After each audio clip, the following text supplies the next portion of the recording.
Hey YouTube, I'm Ross Stewart, and today I'm hijacking Flash Film Academy to give you 5 tips on how to make a living traveling as a photographer. But first, let's roll the intro.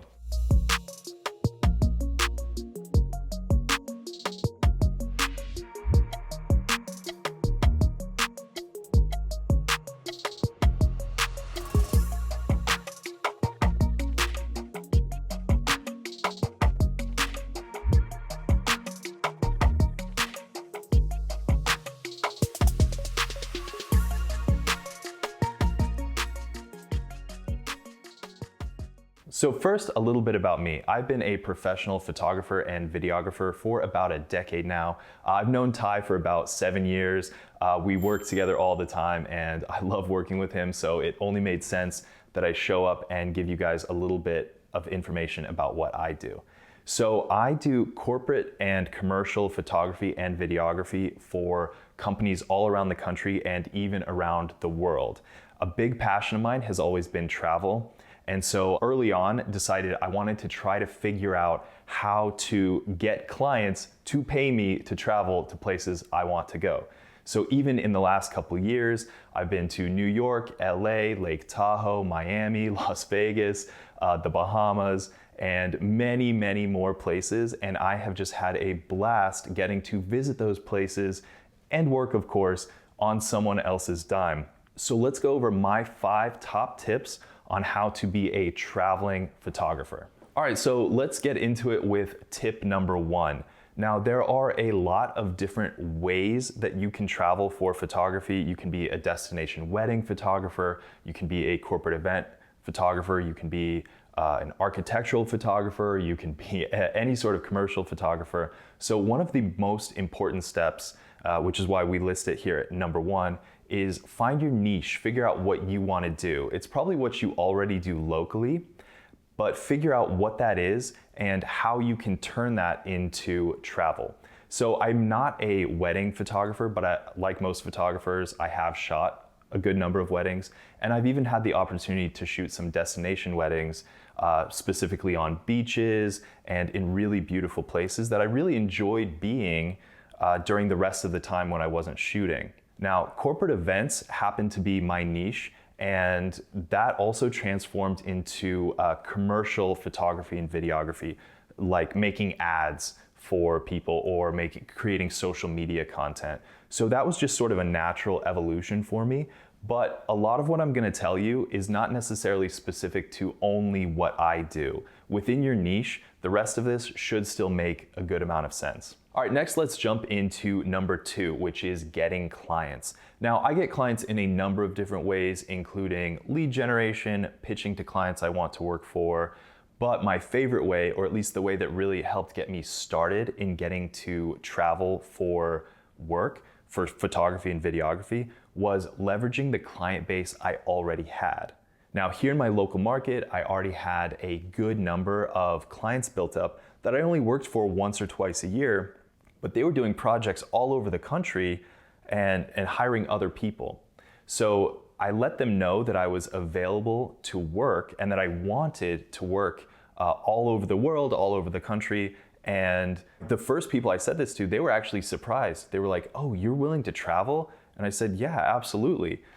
So that was a really big aha moment for me. And I realized if I just reach out to all my other clients that I already have, that I know do events or shoots of other types in other places, they might be willing to too. And I actually had a really big success rate with that. I still shoot for a ton of clients that I mentioned this to years ago, and we've built these great relationships, and networking comes from all of that. And I can get into all of that later if you guys are interested, but definitely think about leveraging the clients you already have. They know that your work is consistent, they know that you're gonna show up on time, and for them, shelling out an extra few bucks to fly you to a place, put you up in a nice hotel, it's really nothing to them if they know that the work is gonna be good. Now, if you think this doesn't apply to you, don't worry, there are still a ton of other methods to get clients anywhere in the world you want, but you may just be sleeping on these huge opportunities that are already available to you if you just ask. All right, tip number 3 is getting paid and contracts. Now, first, just real quick, I'm gonna mention contracts. Make sure it is clear who is paying for what. There are travel expenses you might not think of off the bat. The major ones are obviously the hotel, the flight, the rental car, but there's also things like your meals and all of that. You definitely want to protect yourself and be really clear about who's paying for what in the contract. Now, in terms of getting paid, if it's a place I really want to go, my price is a lot more negotiable. I might charge a little bit less, but sometimes I go to places that I don't really necessarily want to go, but I go anyway to maintain the relationship with that client, because maybe the next event or the next project is in a place I really want to go.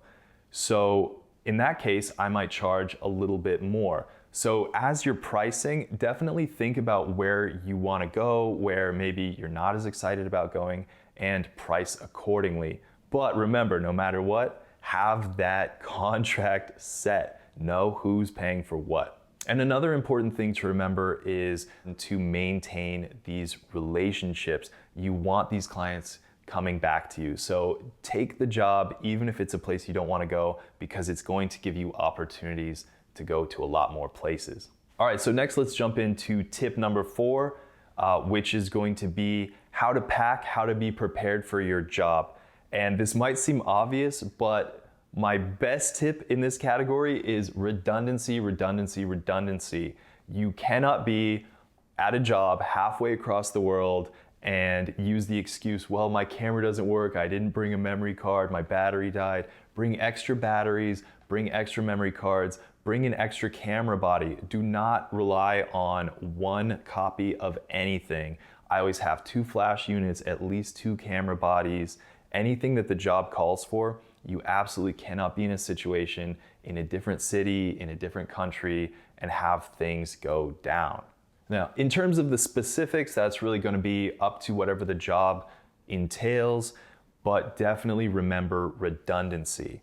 Now, one more thing I want to cover on this topic is bring stuff for your own personal photo and video enjoyment. I actually made a video over at my channel. You can check that out in the description below on the top 5 things that I bring with me whenever I travel for vacation or for work. But now let's jump into number 5. So last but not least, tip number 5, and that is figure out ways to make extra money while you're doing this. Now, I have a few different ways that I make extra money because who doesn't love extra money? But my favorite way is while I'm traveling, capture photos and videos to sell on stock photography. I've started making a lot of extra money doing this, but it's also really fun.